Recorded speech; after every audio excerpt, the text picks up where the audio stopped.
And we were talking on the train, Yeah, going to, we thought we were going to Boise, yeah. and we all got together, and when we got to sit down, they said we would meet our pilot, navigator, and radio man when we got to Boise. Well, then, when we did get to Boise, the first thing, and the first person we met, we were there, I think, a week before we met Smitty Cooper, who was our radio man. Smitty was our pilot, and the Acres Owen was our navigator. And, It's on. and when we all got to Gowan, it was about a week before we got to see our pilot, Smitty, our navigator, Acres, or radio man, Cooper.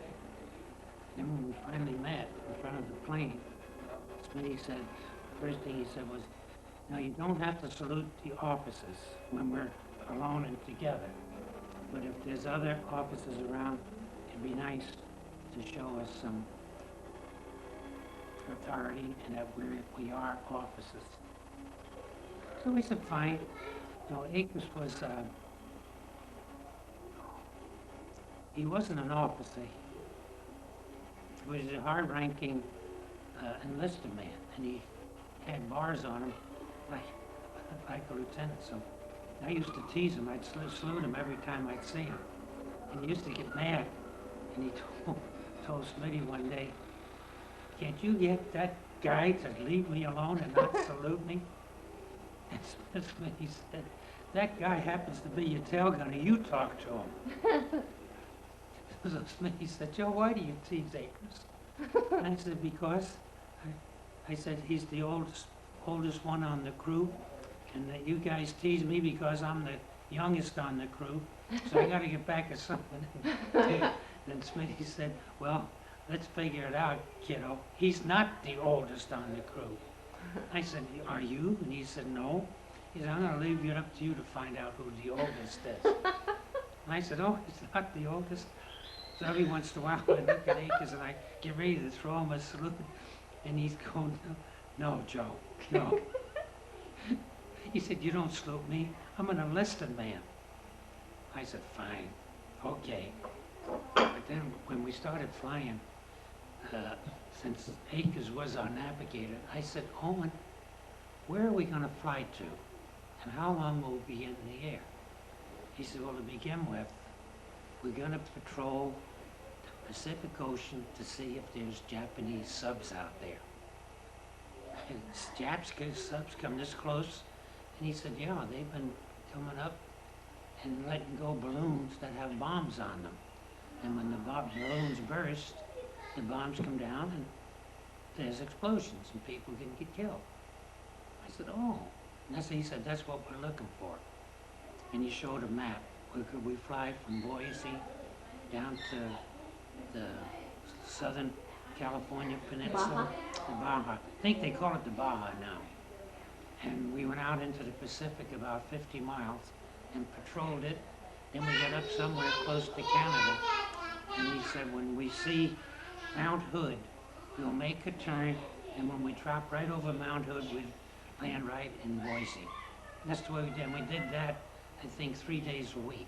Each crew did that. That was landing. And that was to get us in the air for when we got over to bombing. And we were there for, oh, let's see, January, February, and about, no, that was in, yeah, it was January, February, and about the middle of March, we were sent by train to Topeka, Kansas, where we picked up our bomber. And when we looked at it and checked it around, and of course I had to check the guns and the bomb bay and everything like that, the shackles, because this was our plane. And each one checked his own position. And when we were finished, we did that about 2 days. Then Smitty said, why don't you guys take off, do what you want, go visit the town. I said, okay. Well, we did. And Cooper wanted to know what we wanted to do. And Cooper treated me like he was my biggest brother. And he said, Joe, what do you want to do? And I said, let's all go see a movie. And Hallett said, good. So that's what we did. The 6 enlisted men went to see the movie that was Babe in Arms with Mickey Rooney, Judy Garland, and I forget all the rest that were in it.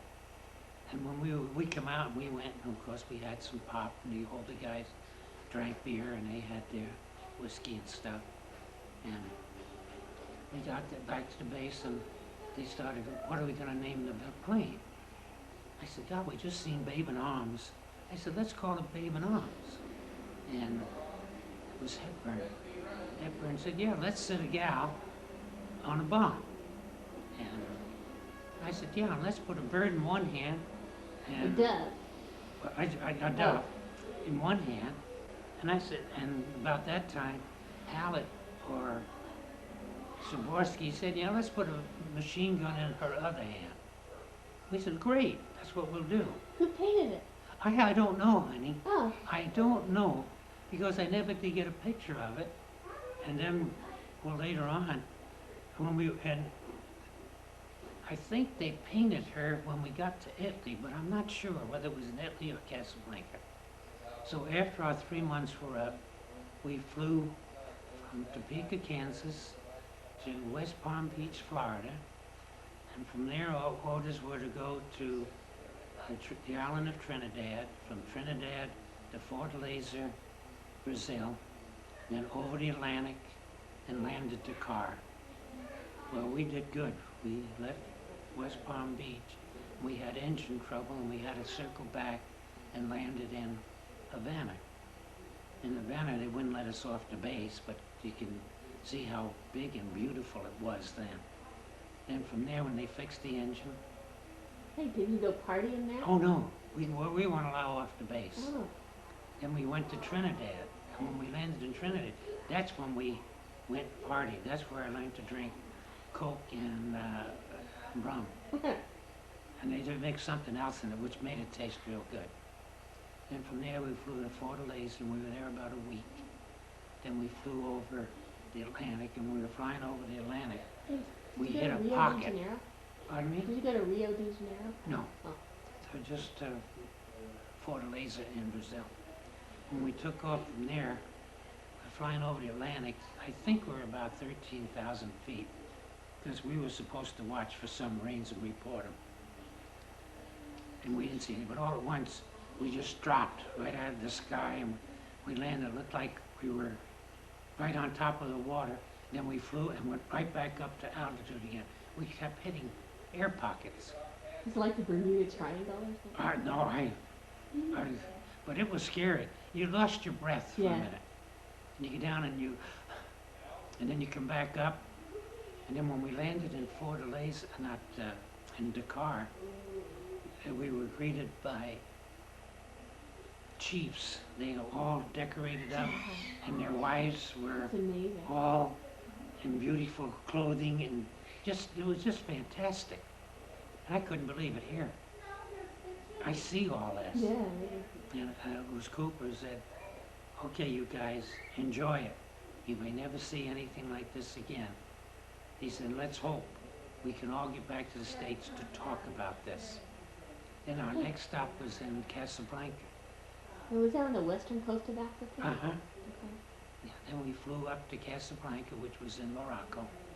And while we were there, they told us to load up, they told me to load up our guns. And when we were loading the guns, I said, God, this is all the ammunition you're going to give us? We had 50 rounds of ammunition for each gun. So the nose had 100, the tail had 100, the ball had 100, and so on. I said, well, this isn't going to be very funny. And then they gave us a target. We had to fly to, it was Algeria, or Tunis, or somewhere. And we didn't have a big bomb load, it was just a small one. And I don't know even know what we bombed. Then we come back to Casablanca, and we were told that they had a base for us in Italy. So when we flew to Italy, we landed in the city of Manduria, and we were assigned to the 450th Bomb Group. Is that in northern Italy? No, southern Italy, down in the heel. Okay. I can show you this on the map. And when we got there, of course, we were greeted, given our tent, and we set everything up. We each had our bunk. Our 6 enlisted men were together, and the 4 officers were together. And we had a place for our plane, which wasn't far from our tent. You walk down, and around us were the British. They were the anti-aircraft. Oh, when did you see Pompeii? Oh, that's when I'll tell you. Okay. And then when we got to our first mission, they said, okay, and they assigned, I think I flew with Cooper. Cooper flew as radio man, and I flew as tail gunner on one crew. Smitty flew as a co-pilot, and Akers flew as a co-pilot on another crew. And each one of us was split up. We were split up on, I think, 4 different missions. I've got those missions at home that we went on. But our first mission was to Palesti. And when we got back from it, it was a rough mission. How long because, did it take? well, we went to briefing at somewhere like 2:30, 3 o'clock in the morning. Briefing lasted about an hour. They told us where we were going. Was it oil fields or was it oil fields. oil refinery? It was oil fields and oil refinery. They had huge tanks around it, and also fields that filled these tanks. And these were Germany got most of its fuel and oil. And our first mission was to there, and it was scary. We hit the German Messerschmitts and 109s, and my first mission, I got a couple of them. And when we hit the targets, turned around and go by. But it was nice. Why, after we hit the target, we banked to the right, and after we left Palesti in Bulgaria, when you made your turn, you went over like what would it be, the eastern part of the Mediterranean, and we flew almost over Constantinople, and then made the turn back. Was it And pretty? oh, that's the Adriatic too, right? Yeah. Yeah. Oh, and it was just, Like it was turquoise blue water. fantastic. Yeah. And I couldn't get over it. And then on mornings, when we'd fly, it was when we were coming back. It was so wet, there were vapor trails. And we were like above the clouds, all these trails were below wow. us. And you'd see how beautiful the sky was. Cool. You could swear you could see stars and everything up there. So when we got back to base, How long did it take? Like what time did you get back? we got back about 6 o'clock at night. Wow. Yeah, I think from And your Palesti. plane had that much fuel? Yeah, and sometimes we get back, just land, and they said you had vapors in Wow. the tank. But then when we get back, well, what they used to do when we come back, you all didn't land. The ones that were shot up landed first. And then as you command, according to what fuel you had left, you would land. How many planes were with you on the mission? How many were in the group? Each squadron had 7 planes. Did so you know there's- any of the guys in the other guys? On the first 5 missions, no. You just knew We just, your our crew, and we would have lunch with 2 or 3, but we never did learn what crews they were with. What was your squadron number? Do you remember? 720th. There were the 720th, 721st, 22nd, and the 23rd. In the 450th? In the 450th Bomb Group.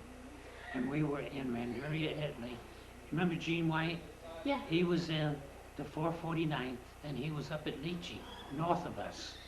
But Gene would never talk about it. And after our 5th mission, we used to go to missions. I told Smitty one day, well, when we started flying, Did you the go radio- every day? pardon Were me? you on a mission every day? No, every third, we fly 3 and we were off. We fly 3 and we For were 3 off. days, right? Uh-huh. And if the weather permitted, there were days that we wouldn't fly for maybe 5 days. Oh. See, when the weather permitted, like there were times, like over Marseilles, when we would fly to Marseille, we get halfway there, and they say it was too clouded, or the weather was bad, we couldn't see the target. So we turned about, and sometimes they would say, well, there'd be an alternate Different target? mission, a different target on the way back, which would be in northern Italy, along the, what would be the western side of LA, like oh, I forget that, I don't have, but there were Italian ports that we would drop bombs on. We had ships in there. And Axis Sally, we'd get up there, and Axis Sally would tell us where we were going. On a radio? On the radio. Yeah, Cooper would turn in the radio, and she'd play music. And she played like Frank Sinatra songs. And I knew of Frank Sinatra from a kid. And she would play songs like that, Harry James, Tommy Dorsey. And the Germans put that out, right? Oh yeah, German propaganda. and she would tell us. She would tell us, yeah. Okay. Ready? Yeah. I'd ask Smitty, I said, Smitty, do we have to go to briefing every morning? I said, by the time we get to the plane and we get in the air after we're in formation, I said, Coop will turn on the radio and we hear where Axis Sally tells us we're going. And I said, the mission, she was never wrong. And he said, no, what do you want to do? I said, I want to go to the plane, see that they're well guarded. I want to check the ammunition and the guns. I said, help load the bombs, do what I'm supposed to do. He said, go right ahead. You can do that. I said, okay, so I went out. And this morning I went out, there were no guards around the plane. We had black MPs, I guess you call them, guarding the plane. There wasn't none around. I started yelling for them. Well, gosh, they were in the plane. They were having sex with the Italian girls there. And that made me mad. They were supposed to be guarded. Because at that time, we'd have planes take off and they blow up. Wow. And Because they were, there was a saboteur on the field, which we thought were the young Italians. So then after that, I got thinking, well, couldn't those girls. yeah, when they were with the blacks were with the girls, they'd been doing something to the plane. So when I started going out, I check all our ammunition. And what I did, well, I used to do this after a mission. We'd load up our guns again. We had tracers, and tracers were supposed to tell you where your bullets were going. But they used to... What is it? Tracer is a bullet that's red. And you can see, if you watch movies today and you see red stuff flying in the air, that's a tracer, but it never hits the target. It spurs out, or it goes down, it'll go up. Does it come after the bullet? No, it is a bullet. Oh. Like you'd have armor piercing, and then regular bullet, and armor piercing, tracer, and regular. And Is it all in one thing? yeah, it's in a belt as it feeds through the gun. Oh, I didn't know that. Like each bullet was either armor piercing, tracer, regular. Oh, I See, didn't know each that. bullet. So I used to go through and pull out all the traces and put armor piercing in. I do it to all our guns. And I used to do that after a mission because we'd go on a mission and half of our ammunition was gone. And about I forget what mission it was, we didn't have enough bullets. So I got the ground crew to put in another box of ammunition in each gun. And I had 2 in the tail, which was about 150 rounds. I think that's how much was in a box. So I always carried an extra 300. The nose had an extra 150 in each gun. And I did the same to the waist, the upper turret, where there was room. But it seemed like the tail had most of the attacks. They come from 1 o'clock, 11 o'clock, 12 o'clock. 12 o'clock high, 1 o'clock low. And they were happy about that, the crew was. But then we'd go on missions and we wouldn't drop all the bombs. And Ferris would say, Joe, you got your screwdriver handy? I said, yeah. I said, what's up? He said, I think there's 3 bombs in the bomb bay. I said, go check it. So I finally one day put a screwdriver in the bomb bay. And I always carry a screwdriver in my pants pocket, down on my leg. And this one time I went out there and there were 3 bombs. And they were hanging this way. Usually hang straight and they were hanging down. And I said, okay, I'll drop them. I opened the bomb bay doors. And I was standing on what would you call it, the gateway. Did you have oxygen masks Oh, on? yeah, we had little oxygen masks. There were 3 of them in there. Mhm. And one as you went in, one in the center, and one on the other side. Hmm. So you go from the back to the front. And so I said, okay, open the Bombay doors. And I used to just drop them, get the screwdriver and drop them. And it got to, when we'd go to Palesti, Mhm. and we'd get targets, because we get flak from, say, a place which was Zagreb, Yugoslavia, Mhm. or there was a place in Czechoslovakia, or in Bulgaria, before we got to Palesti. So one time coming back, we had, I think, 4 bombs, 2 on each side, that were dropped. Haker said, well, after I told Ferris to open up, we'll drop them, Haker said, no, Joe, hold on to them. He says, I'll tell you when to drop them. I said, what's up? He said, well, these guys have been shooting at us ever since we go to Bulgaria or to the Palesti, or we drop, I forget, there's another city in Bulgaria that we bombed. He said, I'm going to see if I can pinpoint it and I'll tell you to drop them. And I said, I can only drop 1 at a time. He says, okay. He said, I'll tell you when. So he said, get ready. So I got my screwdriver up there, and he said, drop it, and I just, and then I did the other one. Oh gosh. Then I went on the other side, and he said, hold those. He said, we'll see if we can hit Zagreb on the way back, because we fly right over it. Cool. So when we got to Zagreb, he said, okay, and I just Wow. and dropped them down. Then we used to do that after that. If they didn't drop, they'd say, hold on to it, we'll hit something coming back. There was a bomb crew over there, and I believe their name was Chamberlain, but I'm not sure. And because I can never find Chamberlain's name in our 450th. When they come back from a mission, no matter where it was, he would drop down tree level, and he'd strafe everything all the way home.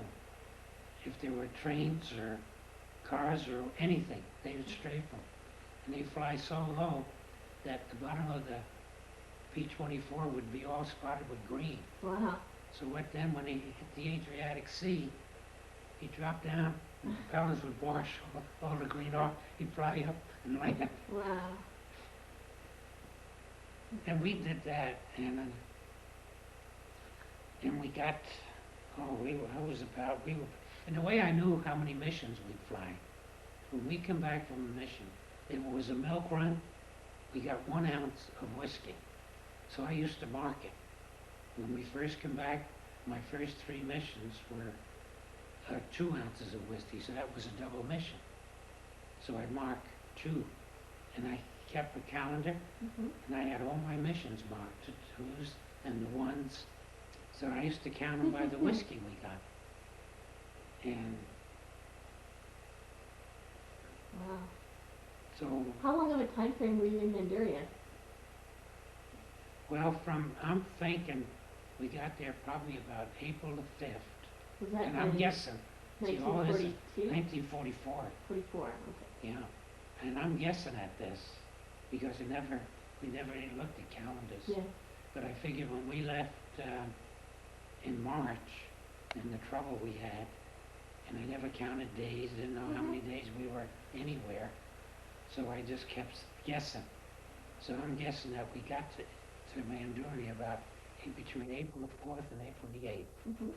We flew our first mission between April the 6th and April the 9th. Mhm. And when we were flying, I guess we were on about our 37th mission. And in the meantime, I got a letter from Uncle Jimmy. He was in Corsica. Mhm. So I wrote him back and asked if they had a big landing strip there that a 24 could land on. He said, well, yeah, big planes landed there. The cargo planes would land there. And he said, 24 can land here. So I went to talk to Smitty. Well, we're talking to Cooper first. Cooper and Soborski, the crew. Mhm. I said, my brother's in Corsica. I said, if I get Smitty to get permission to fly up there, would it be okay with you guys? They said, God, yes. So he said, okay, and Cooper said, I'll go with you. Cool. So we went, we talked to Smitty, and he said, yeah. So what he did, he went to our squadron commander, who was Captain Kaywood. Catered? Kaywood. Mm-hmm. And I think it was Caywood. Hmm. And Kaywood said, sure, let me get in touch. And I guess showing one of my letters I got from Jimmy. Neat. So he contacted up there, and everything was fine. Cool. And they said, well, after your next mission, this is your third mission, your crew can go up there. Smitty said, fine. Well, our third mission, that's when was June the 13th, and we bombed Yugoslavia, and that's when we were shot down. Were you bombing Zagreb? No, this was not just Yugoslavia, Munich. Oh, We really? were Okay. bombing Munich, Germany, when we were shot down. And when we were hit, the upper turret man was knocked out of his turret, and as he fell, he opened up his parachute. Who was that? He was a new Oh, flight engineer, and never did know his name. And I always thought that when he come down and getting out of the upper turret, that he pulled the chute, but he didn't. Come to find out later from Ferris, said that the explosion knocked him out of the turret, and when he was going down, his ripcord got stuck on something in the the chute open? in the turret, and the chute opened. Did he survive it? Oh, yeah, yeah. They called me up, Cooper called me up, he said, Joe, come up. And I had to go through the Bombay up there to get to him. And he said, hold the parachute up in his arms. He says, and both of you jump out. He said, but throw him out first, otherwise you'll get tangled in his parachute. Who are you throwing out? The upper turret man. The guy that you didn't know who he was? Oh, That just was his first parachute mission. flew off. Yeah, his Without parachute him. opened. Well, no, with No. him. Oh, well, When he's still in the the plane? parachutes, when we sat in our turret, we had our parachute was right in front of us. It was about this big, Uh-huh. and it was a bundle about like that, and it was right in front of us. He was still there. He was there, Oh, yeah. he didn't, like, he wasn't out of the No, plane? no, Okay, I got it it. dropped him out of the turret, Oh, okay. and when he into dropped the- down, Into the plane. his ripcord Okay. hung on something, Okay. and his parachute come out. So I helped him put it in his arms. Was he No, he was conscious fine. and everything? Oh, Yeah, okay. he would, of course, he was excited, Yeah. scared, like we all were. Oh, yeah. So Cooper said, Joe, throw him out and then jump. So I threw him out and I jumped. And you waited a while before you pulled your cord. Oh yeah, because as soon as Yeah. I seen that we were over Munich and there were planes coming and planes were shooting at him. I figured they're not gonna get me. So, and I think we might have been about between 23,000 and 33,000 feet. And I knew from some of the training we went through that you had to count quite a bit before you pulled your ripcord. Otherwise you run out Did of your, air. so you didn't have any oxygen while you were driving? No. No. Because we took a deep breath of oxygen when we jumped. Mm. And I don't know whether he did or not. But when he jumped, he still had his mask on. I had on the mask from the Bombay. It's Mhm. a little bit of a thing. And I had that over all my other gear. Hmm. And when I hit the ground, they were still bombing Munich. And it was some kind of a field around Munich. Were you cutting any trees or anything? Oh no, I hit the ground. I hurt my leg a little bit. And I figured they know when the Germans see these parachutes that they know we have to head south to get back to Italy. We're not going to go north. That's what I said. I said, because they know I'm going that way. So You we were had- by yourself when you yeah. landed. And we had on our suits, we had small compasses Uh-huh. as buttons. Uh-huh. So I just would look at it and I found out where north was. And that's where I headed. I hit underneath bridges. And this was about, Did you learn that in training? And did they tell you, like, how to try to evade the oh, enemy? yeah, this was all in training. We learned a lot of this in Atlantic City, in basic training. Wow. And then we go through this when we're at Gowan Air Force Base, evading, evading the enemy. And actually, I never did know I was MIA. They always listed me as an evadee. even when I come back to the States, I wasn't evading. Then when I got my discharge papers, and some of them was my MIA, and I got the Caterpillar. But when we hit the ground, that's where I went, and I hit under bridges. By yourself? This is all by myself. What did you do with your parachute? All right, Did you when I save it? bundled it up, Did you burn it? put it together, and I dug a hole in the first river I come to, which was real soft. I dug a hole and put rocks on it, so nobody would know what direction it came from, which one would hide your parachute.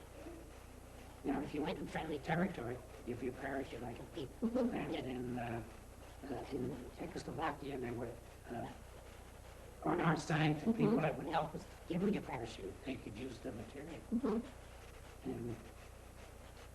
And I hung out and hid.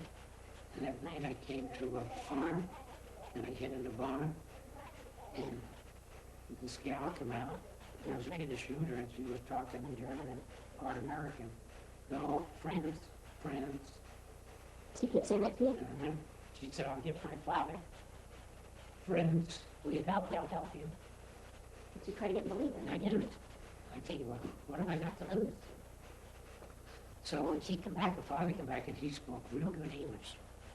Pretty unusual for that Yeah. day and And he time. told me, he said, we're friends, we have someone who will help you get to Italy.